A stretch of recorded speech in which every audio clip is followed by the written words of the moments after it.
Claressa Shields' own blood brother sat down in front of a rolling camera, looked her former best friend Nigeria Johnson dead in the face, and told her she blew a friendship with a multimillionaire the same way somebody blows a lottery ticket in a hurricane. Nigeria then opened her own mouth and, on that same live stream, allegedly torched her own story about money, about her body, and about who took care of who, and she did it in under 60 seconds of live broadcast. And then Claressa Shields, the two-time Olympic gold medalist, undisputed boxing champion, the pride of Flint, Michigan, the champ herself hopped online and, reportedly by accident, confessed the one thing the internet has been whispering about her for years.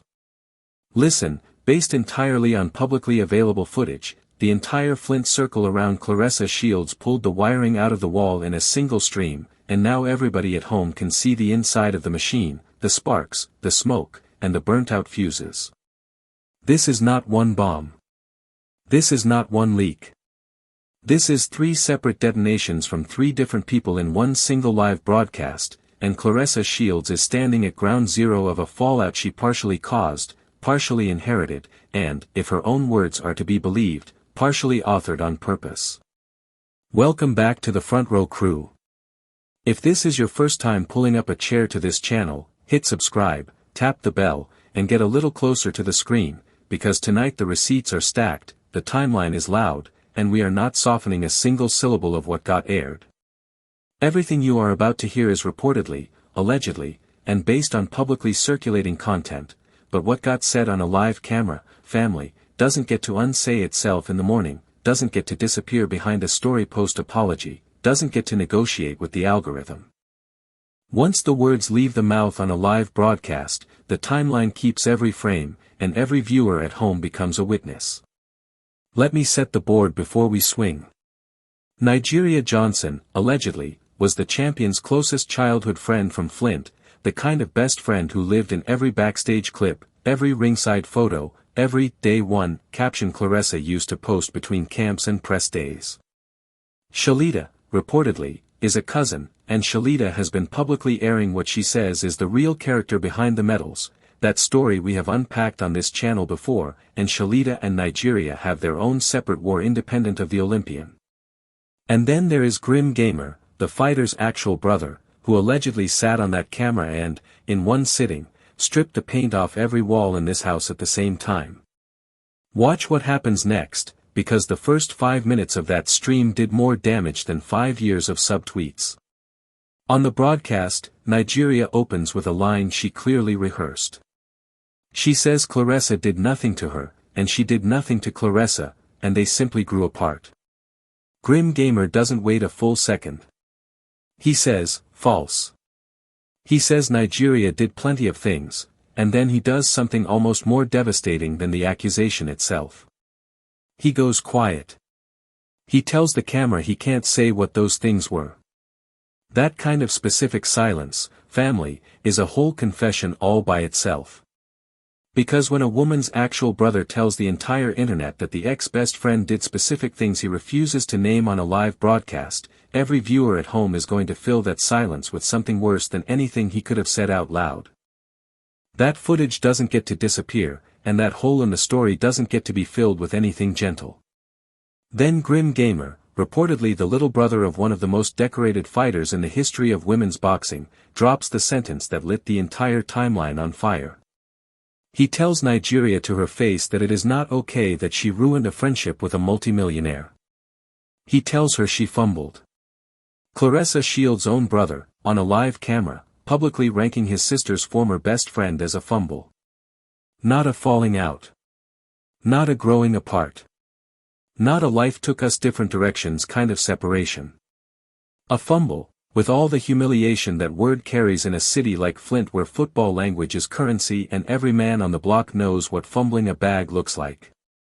Family loyalty and public humiliation delivered in the same breath, in the same sentence, in the same live cut of a single video. And the internet, being the internet, ran with it like it was a relay baton in an Olympic final. Nigeria tries to swing back. She says the whole conversation isn't even about the champion, she says she is just trying to reach whoever she needs to reach. Grim Gamer, apparently unimpressed, reminds her that reaching out to people over her head was reportedly the exact problem when she was still sitting in his sister's house, eating his sister's food, riding on his sister's name. Watch how fast this thing pivots, because the next attempt at a defense is the moment the entire story flips. Because next comes the cousin claim. And this one, family, falls apart on camera in real time. Nigeria says Claressa Shields lived with a cousin before she blew up, a cousin she describes as 6'6", 250 pounds, and she says that cousin took care of the future Olympian all the way up until the games. Grim Gamer, still calm, still sitting there, dismantles that story piece by piece. He says they didn't live there, they crashed there for a couple of weeks, and there is a difference. He says his sister and that cousin were never actually close. And then he delivers the finisher. He says the fighter had already won the Olympics before any of that living with the cousin story even took place. He asks, on live camera, how could somebody who cannot take care of themselves or their own kids possibly take care of a future champion and her siblings? And then, and this is the moment that changes the entire tone of the broadcast, he asks Nigeria how old the champ was when she won her first Olympic gold. Nigeria doesn't have the answer. She was, allegedly, Claressa Shields' best friend for years, and she does not know the age. The narrator on the stream spells it out. The Flint fighter was 17 years old. 17. 17 at her first Olympic gold. And Nigeria, the woman who spent her entire 20s riding on the strength of being that champion's closest friend, could not tell you what year of high school her supposed sister was in when she made global history. Bottom line here, when your day one friend cannot recite the single most iconic date of your entire life, that friendship was surface level from the jump, and everybody watching that stream understood it in that exact second. And that is when the broadcast shifts from petty to permanent. Because Nigeria, apparently trying to get in front of the story before somebody else told it, volunteers something nobody in that room asked her to volunteer. She admits, on camera, that she has done OnlyFans. She admits, on camera, that she has done private paid Snapchat content. Fine. Adults are allowed to earn their money however they choose, and this channel is not here to shame any grown woman for how she paid her bills. Except in the very next breath, she says, and I want you to hear this exactly, she says she has never sold her body to anyone. And Grim Gamer, still sitting there, calm as a courtroom clerk taking notes, asks the follow-up. He asks her if she is telling him she has never accepted cash money in exchange for intercourse. Nigeria says never. And then, in the same sentence, in the same breath, in the same live camera cut, she describes charging $50 to $100 per day just to access her private snap. She says her price was not cheap. She says she wasn't out there charging $2, $5, $10. She says her stuff commanded $50 to $100, and she said it with the kind of pride that suggested she thought that number was a defense. Now stop. Family, that is not a clarification. That is a live confession framed as a defense. Because the sentence, I have never sold my body, and the sentence, I charged $50 to $100 per day for people to see my body, cannot both be true in the same universe, on the same planet, in the same language. And Grim Gamer, who is apparently just following the logic wherever it leads him, closes the exchange with one of the coldest lines of the entire night. He tells her, plainly, that she has let people see her body for less than $20. He says literally. He does not raise his voice. He does not laugh. He just states the arithmetic. And the room goes quiet in that specific way rooms only go quiet when everybody present understands that a moment just became evidence in a case no lawyer has filed yet. Reportedly, one of the viewers of the broadcast pulled screenshots of Nigeria's older private content and uploaded it to a public account within minutes, and the entire internet, at that point, already had the receipt sitting on their timelines before the stream even ended. The timeline keeps every frame. When you contradict yourself on a live broadcast and describe a pricing structure inside the same breath you use to deny selling your body, the timeline does not forgive you, the algorithm does not forget you, and the comments section does not let you rewrite it in editing. Now here is where the entire story flips like a switch. Because up until this point in the broadcast, the sympathy is quietly pooling around Claressa Shields. She is the champion, she is the one people are supposedly using, she is the one whose brother is defending the family name on a live camera. And then the two-time Olympic gold medalist herself opens her own social media, apparently to weigh in on the fallout, and she posts something that changes the entire conversation. Watch this pivot carefully, because this is the moment nobody in the front row crew saw coming. The Olympian first goes at Nigeria for posting subliminals. Nigeria had reportedly posted a message about not being able to stand a woman who gets in a relationship and forgets what is important, no name attached, but everybody with a working phone knew exactly who it was aimed at. The champ fires back. She says when she disconnects from a snake, she disconnects fully, no mutual friends, no shared kids, no phone calls, no nothing. She says 2026 is teaching her a whole lot about people. All fair. All expected. Nothing there any champion in any sport wouldn't say. And then Claressa Shields, allegedly without realizing what she was actually saying, delivers the sentence that reframed her entire public reputation in a single post. She says, "Anybody I fell out with, it was because of me." She says they didn't stop talking to her, she stopped talking to them. She says she is the one who cuts people off. She says nobody ever asks the people she removed whether they were the ones who ended it, because it was never them, it was always her decision, and it will always be her decision. She says she gets rid of people. She says she is the one who does the cutting. She says it, family, on her own platform, in her own words, with no interviewer, no editor, no publicist, no producer massaging the message on the way out. Now, stand back and look at that admission the way a jury would look at it.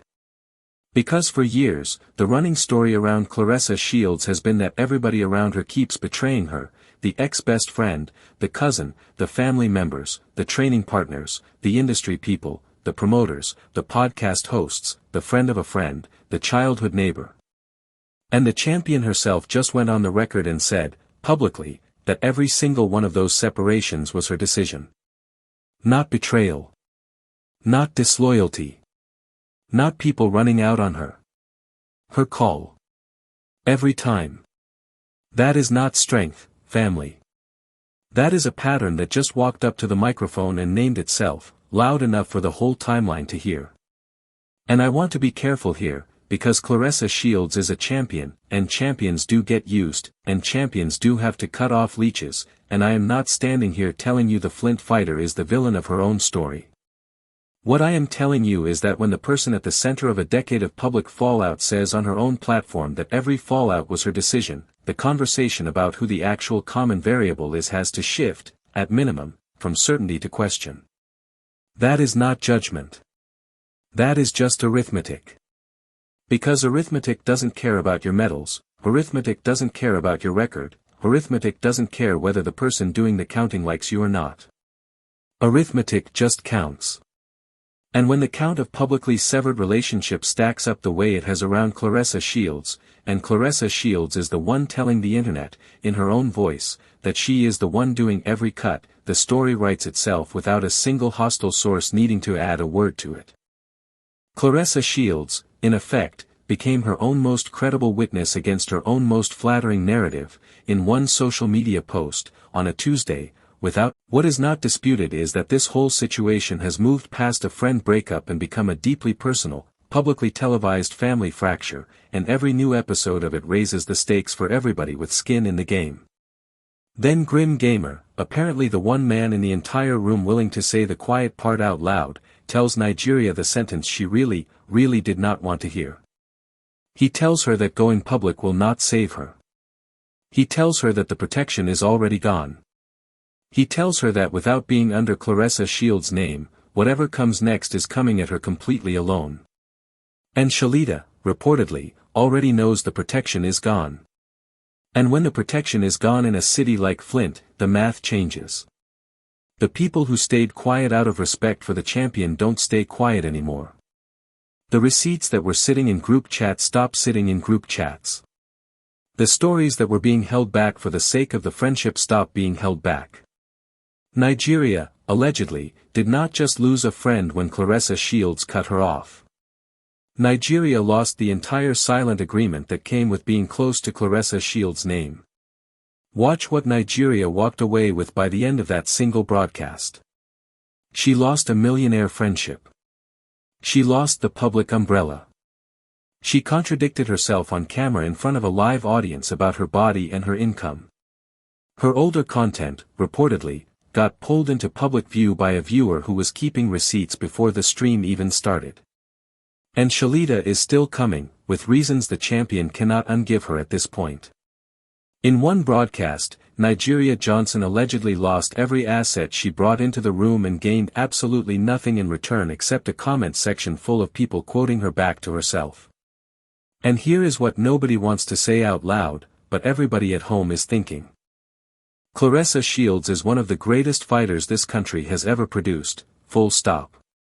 The champion has beaten every credible opponent in her weight class, has defended belts across multiple divisions, has carried the Flint flag, the Olympic flag, and the women's boxing flag on her back every single time she walks to a ring. But the Olympian also just publicly told the internet, in her own words, on her own platform, that every fallout she has ever had was her own decision, that she is the one who does the cutting, that people don't leave her, she removes them, every single time.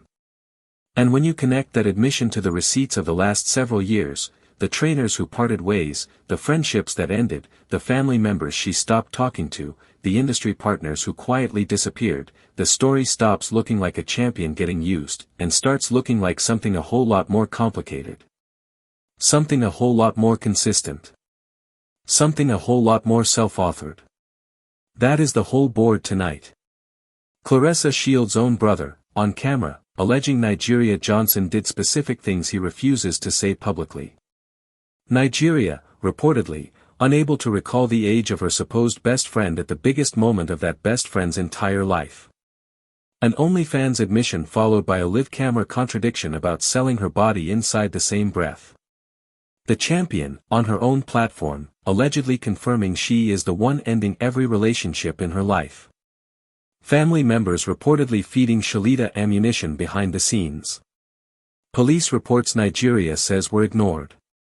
And a warning from the fighter's own brother that cutting the champ off will not stop the next storm from making landfall. That, family, is not a friendship falling apart. That is an entire ecosystem exposing itself under one live camera. So two things I want in the comments before you scroll away tonight. First, is Claressa Shields simply a champion who has to keep cutting off the wrong people, or is the Olympian herself the common variable in every single one of these public fallouts, the one name that shows up in every story regardless of who the other person is? Be honest with me. Second, did Nigeria Johnson help her own situation by going public on that stream, or did she hand the internet the exact evidence her opposition needed to bury her? Drop your verdict below. Tag the friend who has been watching this Claressa Shields situation with you from day one and tell them to catch up before the next round drops. I am reading every reply myself, and I will be answering the loudest, sharpest, most liked takes in the next episode we drop on this channel.